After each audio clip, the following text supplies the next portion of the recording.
ரிஷபம். இந்த ரிஷப ராசியில் இருக்கக்கூடியவர்களின் பெருமையை துவாபர யுகத்தில் வாழ்ந்த கர்ணனை பற்றி இன்னமும் இந்த உலகம் எப்படி மறக்காம இருக்கோ அதை போல எத்தனை யுகங்கள் போனாலும் உங்களை பற்றி இந்த ஜகம் பேசிக்கிட்டே தான் இருக்கும். காரணம் என்ன அப்படின்னா, அடுத்தவர்களின் நலனுக்காக விவசாய பூமியில் தனது வேர்வையை சிந்தி உழைக்கக்கூடிய மாட்டிற்கு சமம் ரிஷபம். ஆமாம், எவ்வளவு கஷ்ட நிலை இருந்தாலும் அடுத்தவங்களுக்காக பல அடிகளையும் பல சோதனைகளையும் பல தடைகளையும் தாண்டி அந்த மாடு உழைச்சிக்கிட்டே இருக்கும். அதை போல தான் ரிஷபம் அடுத்தவங்களுக்காக இது நாள் வரைக்குமே தன்னுடைய உழைப்பை சிந்திக்கிட்டு இருக்கு. அந்த உழைப்பு வீண் போகுமா? நிச்சயமாக வீண் போகவே போகாது. இந்த ஜகத்தில் எவர் ஒருவர் அடுத்தவரின் நலனுக்காக பாடுபடுகின்றாரோ அவரை ஒருபோதும் முருகன் கைவிடுவதே இல்லை. கடந்த ஆண்டில் நீங்கள் அனுபவித்த ரணவேதனைகள் இந்த ஆண்டு நிவர்த்தி ஆகும். மிகப்பெரிய அளவில் முருகனுடைய பரிபூரணமான அருளை நீங்கள் சம்பாதிக்க போறீங்க. இது நாள் வரைக்குமே உங்களுக்கு மன வலியை கொடுத்துக்கிட்டு இருந்த கடன் தொல்லை உங்களை விட்டு விலக போகுது. கடனில் இருந்து நிச்சயமாக உங்களால் விடுபட முடியும். இது நாள் வரைக்குமே உங்களுடைய இல்லத்தில் ஏற்பட்ட அனைத்து பிரச்சனைகளுக்கும் காரணம் இந்த கடன் தான். அந்த கடன் உங்களை விட்டு விலகி தொலைதூரம் செல்ல போகுது. மிகப்பெரிய ஒரு நிம்மதியான வாழ்க்கையை ரிஷபம் வாழ ஆரம்பிக்க போகுது. வரக்கூடிய மார்ச் மாதத்தில் இருந்து உங்களுடைய வாழ்க்கையின் தரம் நிச்சயமாக உயர்ந்தே தீரும். கடந்த ஆண்டில் நீங்கள் எதை அனுபவிச்சிங்களோ அந்த பிரச்சனைகள் இந்நேரமே ரிஷபத்தில் இருக்கக்கூடிய 50% அன்பர்களுக்கு நிவர்த்தி ஆகியிருக்கும். மீதம் இருக்கக்கூடிய நிவர்த்தியாகாத மனக்கவலைகளை கொடுக்கக்கூடிய பிரச்சனைகளை அந்த அறுபடை வீரனை உங்களுக்காக துவம்சம் செய்ய போகிறான் அப்படின்றதுல எந்த விதமான மாற்று கருத்துமே கிடையாது. ஏன்னா ரிஷபம் அனுபவித்த வலிகளும் வேதனைகளும் அவ்வளவு. இதையும் தாண்டி இதற்கு மேலும் நீங்கள் அனுபவிக்கிறதுக்கு எதுவுமே இல்லை. மிஞ்சி இருப்பது உயிர் மட்டுமே தான். ஏன்னா மிகப்பெரிய அவமானங்களை சந்திச்சாச்சு, தாங்க முடியாத துரோகங்களை தாண்டி வந்தாச்சு. இனியும் ரிஷபம் இந்த பூமியில் கஷ்டப்படாது. நிம்மதியாக இருங்க, சந்தோஷமாக இருங்க. உங்களின் வாழ்வு மாறுவதை எவராலும் தடுத்து நிறுத்த முடியாது. ரிஷபம் உயரத்தை நோக்கி நகர்வதை எந்த கெட்ட சக்தியாலும் தடுக்கவே முடியாது. நீங்கள் உங்களுடைய வாழ்க்கையில் புதிய முயற்சிகளை எடுக்கக்கூடிய காலம்தான் இது. அப்படி நீங்கள் புதிய விஷயங்களை எதிர்நோக்கி போகும்போது எந்த தடைகளும் உங்களின் வழியில் வரக்கூடாது அப்படின்னு முருகன் கிட்ட மனசார இறை பக்தியோட வேண்டுங்க. வேண்டும் பொழுது இந்த வேல் மாறலையும் சேர்த்து உச்சரிங்க.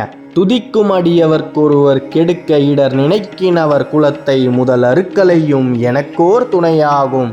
இதனுடைய அர்த்தம் என்ன அப்படின்னா, நீங்கள் முருகப்பெருமான மனதார வழிபட்டு கொண்டிருக்கிறீங்க அப்படின்னா உங்களுக்கு யாராவது கெடுதல் செய்யணும் அப்படின்னு நினச்சிட்டாலே போதும், அந்த முருகனுடைய வேல் அவர்களை மட்டும் அழிப்பதோடு அல்லாமல் அவர்களுடைய குலத்தையே நாசம் செஞ்சிடும் அப்படின்றது தான் இதனுடைய அர்த்தம்.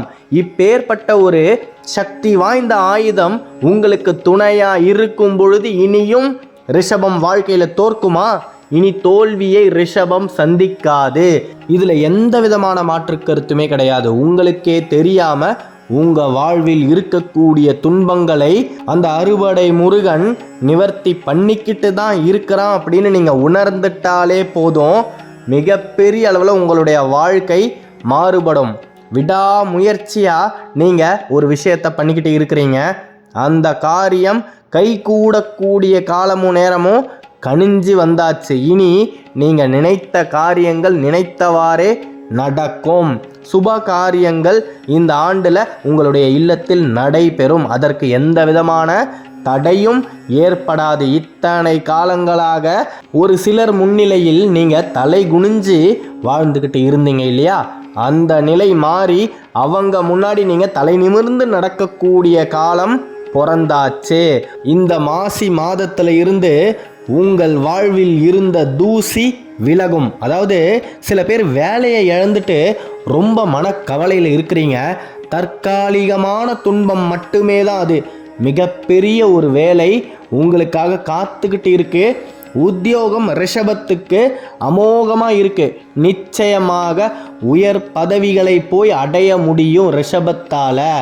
நீங்கள் எதிர்பார்த்த வேலைக்கு உங்களால் கடல் கடந்து செல்ல முடியும். மிகப்பெரிய ஒரு வேலை உங்களுக்கு அமைந்தே தீரும். அந்த வேலையால் உங்களுடைய வாழ்க்கையே மாறும். பணமே சேராது அப்படின்னு மனக்கவலையோடு இருந்துக்கிட்டு இருந்தீங்க இல்லையா இத்தனை நாளா? இனி உங்களுடைய வீட்டில் பணப்புழக்கம் அதிகமாக இருக்கும். அதன் மூலமாக இருந்த அனைத்து விதமான மனக்கசப்புகளும், கணவன் மனைவிக்கு நடுவில் இருந்த மனக்கசப்புகள் நிவர்த்தியாகும். குடும்பம் நிம்மதியாக இருக்கும். நீங்கள் செய்ய வேண்டியது ஒன்று மட்டும்தான். செவ்வாய்க்கிழமை அதிகாலை நீங்கள் எந்திரிச்சதுமே குளிச்சுட்டு மிகப்பெரிய ஒரு மன நிம்மதியோட உங்களுடைய பூஜை அறையில் போய் அந்த முருகனுடைய படத்தை கண்ணார பாருங்க. மனசார உங்கள் மனசில் இருக்கக்கூடிய அனைத்து சந்தோஷமான விஷயங்களும் நிறைவேறணும் அப்படின்னு சொல்லி கேளுங்க. என்னுடைய கஷ்டங்கள் தீரணும் அப்படின்னு நீங்கள் ஒருபோதும் முருகன்கிட்ட கேட்காதீங்க. உங்களுக்கு இருக்கக்கூடிய ஆசைகள் நிறைவேறணும் அப்படின்னு சொல்லி கேளுங்க. அதன் மூலமாக அந்த ஆசைகளுக்கு தடையாக இருக்கக்கூடிய தடைகளை முருகன் உடைத்து எறிவான். இது மிகப்பெரிய ஒரு தேவ ரகசியம்.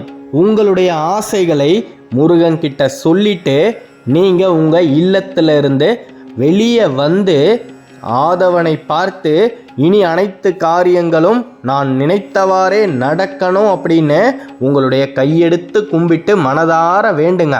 வேண்டி முடிச்சுட்டு காலில் செருப்பில்லாமல் உங்களுடைய இல்லத்துக்கு பக்கத்திலேயே இருக்கக்கூடிய ஏதாவது ஒரு முருகனுடைய ஆலயத்துக்கு நீங்கள் போகணும். முருகன் ஒருபோதும் நீங்கள் அறுபடை வீட்டுக்குத்தான் வந்து தரிசிக்கணும் அப்படின்னு எதிர்பார்த்ததே கிடையாது. உண்மையான பாசமும் அன்போட நீங்கள் முருகனை நினைக்கணும் அப்படின்றது மட்டுமே தான் முக்கியம். அப்படி நீங்கள் உண்மையான அன்போடு அந்த முருகனை காலில் செருப்பில்லாமல் போய் தரிசிக்கும் பொழுது உங்களுக்கு இருக்கக்கூடிய அனைத்து கஷ்டங்களும் துன்பங்களும் அந்த நொடியே உங்களை விட்டு விலகும் அப்படின்றதுல எந்த விதமான மாற்று கருத்துமே கிடையாது. நீங்கள் வீட்டுக்கு திரும்பி வரும்பொழுது அந்த முருகனுடைய வேல் உங்களுக்கு துணையாக வரும். இதை கேட்கும் பொழுதே சில பேர் முருகன் மேல் வைத்திருக்கக்கூடிய அதிகமான அளவு கடந்த அன்பினால் கண்ணீரை சிந்துவீங்க. அப்படி நீங்கள் சிந்தக்கூடிய கண்ணீரால் உங்களுடைய தீர்க்க முடியாத கஷ்டங்கள் கழுவப்படும். ஆமாம், கந்தனை நினைத்தால் கஷ்டமே இல்லை. புராண காலங்களில் ரிஷிகளும் முனிவர்களும் தன்னுடைய ஆசைகள் நிறைவேறணும் அப்படின்றதுக்காக முருகனை இந்த முறையில் வழிபட்டதாக புராணங்களும் இதிகாசங்களும் நமக்கு சொல்லிக்கிட்டு தான் இருக்கு. அந்த முறையை இன்னைக்கு பிரபஞ்சம் உங்களுடைய செவிகளுக்கு கொண்டு வந்து சேர்த்திருக்கு. அப்படின்னா இனியும் ரிஷபம் எந்த விதமான தடைகளையும் தோல்விகளையும் சந்திக்காம வெற்றியை நோக்கி நகரக்கூடிய காலம் பிறந்தாச்சு அப்படின்றது தான் அதற்குரிய அர்த்தம். ரிஷபம் இருளிலிருந்து வெளிச்சத்துக்கு வரக்கூடிய காலம்தான் இது. நம்பிக்கையோடு இருங்க. உங்களுடைய தீர்க்க முடியாத மனக்கவலைகள் உங்களுடைய மனதை விட்டு விலக போகுது. மிகப்பெரிய அளவில் நீங்கள் வெற்றியை அடைய போறீங்க. மனமுருகி வேண்டினால் நிச்சயமாக அந்த அறுபடை முருகன் உங்களை அள்ளி அணைப்பான். ரிஷபம் வாழ்வில் ஜெயித்தே தீரும். 12 ராசிகளிலேயே அதிக துன்பங்களை அனுபவித்த ராசி அப்படின்னா அது ரிஷபம் தான். இனி இந்த நிலை ரிஷபத்துக்கு தொடரவே தொடராது. நீங்கள் எதிர்பார்த்த வண்ணமே உங்களுடைய வாழ்க்கை அமைந்தே தீரும். நல்லதே நடக்கும். நம்பிக்கையோடு இருங்க. இனி வெற்றியை தேடி நீங்கள் எங்கேயுமே போக வேண்டாம். உண்மையான உழைப்பை நீங்கள் போட்டாலே போதும். வெற்றி இந்த ஜகத்தில் எந்த மூலையில் இருந்தாலும் ரிஷபத்தை தேடி வந்தே தீரும். அடுத்த காணொளியில் விரைவில் சந்திப்போம். ரிஷப ராசியை பற்றி நீங்கள் தொடர்ந்து தெரிஞ்சுக்கணும் அப்படின்னா இந்த சேனலை சப்ஸ்கிரைப் பண்ணிக்கோங்க. குருவாய் வருவாய் அருள்வாய் குகனே, முருகா முருகா முருகா முருகா. ஓம் சரவணபவ, ஓம் சரவணபவ, ஓம் சரவணபவ. நன்றி.